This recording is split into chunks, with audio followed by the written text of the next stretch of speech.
müdiriyyətdən bir nəfər gəlsin ki, bizim suallarımızı cavablasın.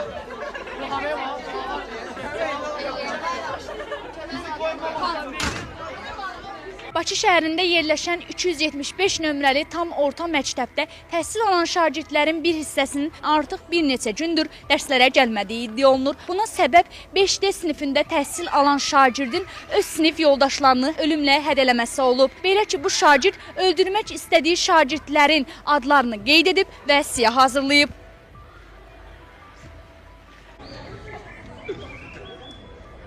Hadisə valideynlər arasında ciddi təşvişə səbəb olub. Uşaqlarının təhlükəsizliyindən narahat olan valideynlər onları məktəbə göndərməkdən imtina edirlər. Eşitmiş ki, uşaq siyaha götürüb, yazıb ki, məsələn, filan kəsir. Olub bu hadisə. Mən valideyn kimi narahatam.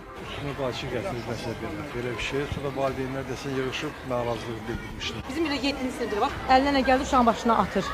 İddialarla bağlı valideynlər sosial şəbəkələrdə paylaşımlar edərək narahatlıqlarını və etirazlarını ifadə ediblər. Səsləndirilən iddialarla bağlı məktəbdə təhsil alan şagirdlər bildirirlər ki, haqqında danışılan şagird yalnız siyahı tərtib etməklə kifayətlənməyib. Eyni zamanda məktəbə bıçaq və qayçı kimi kəsici alətlər də gətirib. Elə qayçı ilə gəlib, bir vərəqə yazıb, hansı müəllimənin uşağımı? Öldürəcək işte. Qeyd edir, özümə bıçaq gəzirəm.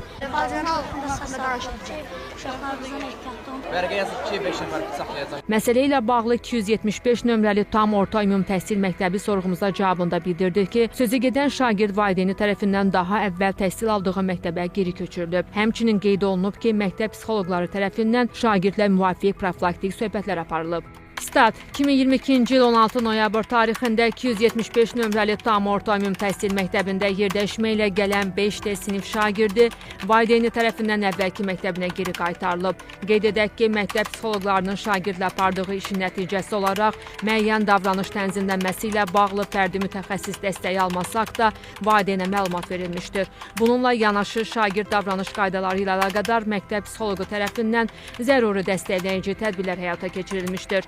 Həmçinin Suraxanı rayon polis idarəsinin yetkinlik yaşına çatmayanlarla bağlı profilaktik işin təşkili bölmə rəisi valideyn və şagirdlərlə profilaktik söhbət aparmışdır. Statın sonu.